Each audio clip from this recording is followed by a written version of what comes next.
రాజులకు రాజు ప్రభులకు ప్రభు అయిన యేసుక్రీస్తు నామమున మీకు శుభములు. ఈ రోజు దేవుడు మనకు అనుగ్రహించిన వాగ్దానము ప్రవక్త అయిన ఇర్మియా వ్రాసిన గ్రంథము 31వ అధ్యాయము 3వ వచనము.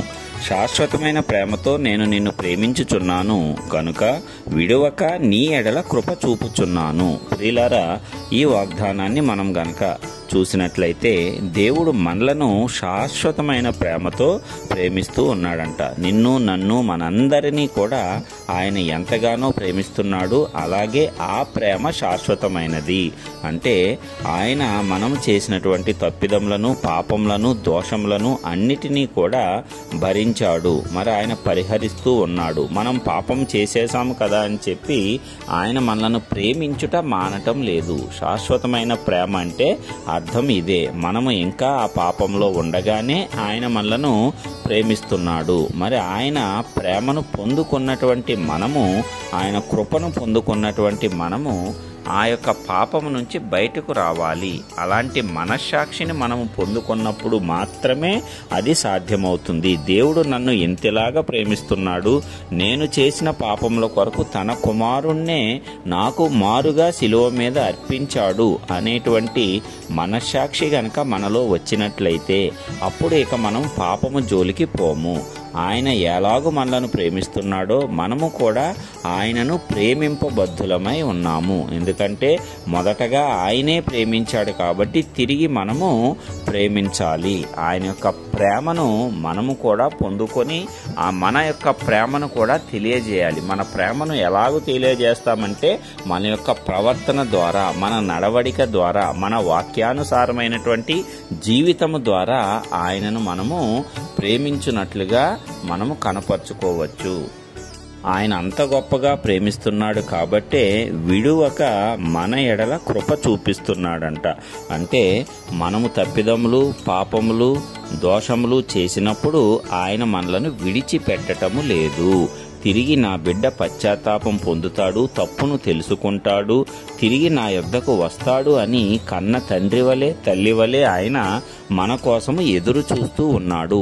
అంతకంటే అధికమైనటువంటి ప్రేమను ఆయన చూపిస్తున్నాడు. ఎందుకంటే ప్రతిరోజు ఆయనకు మన ఎడల వాత్సల్యత అనేది నూతనముగా పుట్టుతుందంట.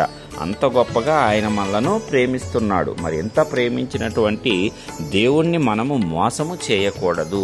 మన యొక్క ప్రేమను ఎలాగూ వ్యక్తపరచాలి?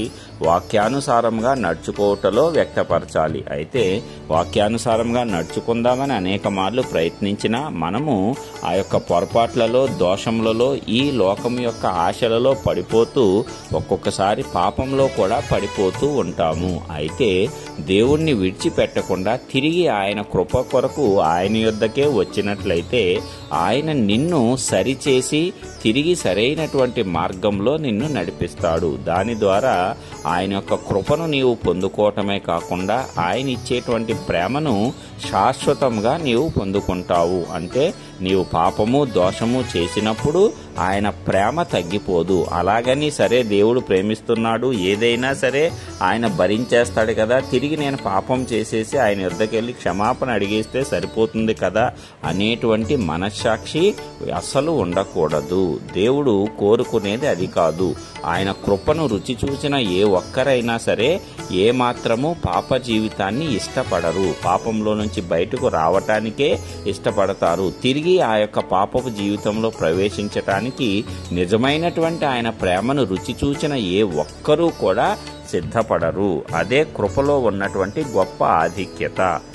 ఆయన ప్రేమ శాశ్వతమైనది, నిత్యమైనది, ఎన్నడూ కూడా వాడబారనిది, ఎన్నడూ తరిగిపోనటువంటి ప్రేమ. ప్రతిరోజు క్రొత్తగా ఆయనకు మన ఎడల ప్రేమ పుట్టుకొని వస్తుంది. అందుకే ఇన్ని రోజులు మనకు అవకాశం ఇస్తున్నాడు. దేవుడు అవకాశం ఇచ్చినప్పుడే మనం ఉపయోగించుకుందాము. దేవుని యొక్క కనికరము, కృపకు మనము పాత్రులమవుదాము.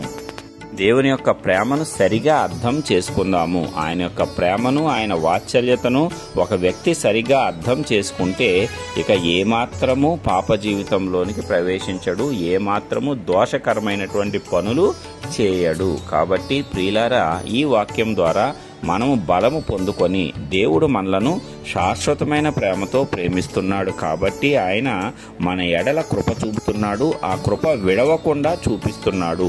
మనల్ని ఏమాత్రము ఆయన విడువడు, ఎడబాయుడు అనేటువంటి వాగ్దానంను కూడా మనం జ్ఞాపకం చేసుకొని ఈ అన్ని వాగ్దానములు మన పట్ల మన జీవితంలో నెరవేరి మనము ధైర్యముగాను సంతోషముగాను దేవుని ప్రేమను పొందుకొని తిరిగి ప్రేమను పంచే వారముగాను జీవించటానికి ఆ పరిశుద్ధాత్మ దేవుడు మనలను బలపరిచి స్థిరపరిచి దృఢపరచాలని నజరేయుడైన యేసు పరిశుద్ధ నామమున ప్రార్థించుచున్నాను. ఆమేన్.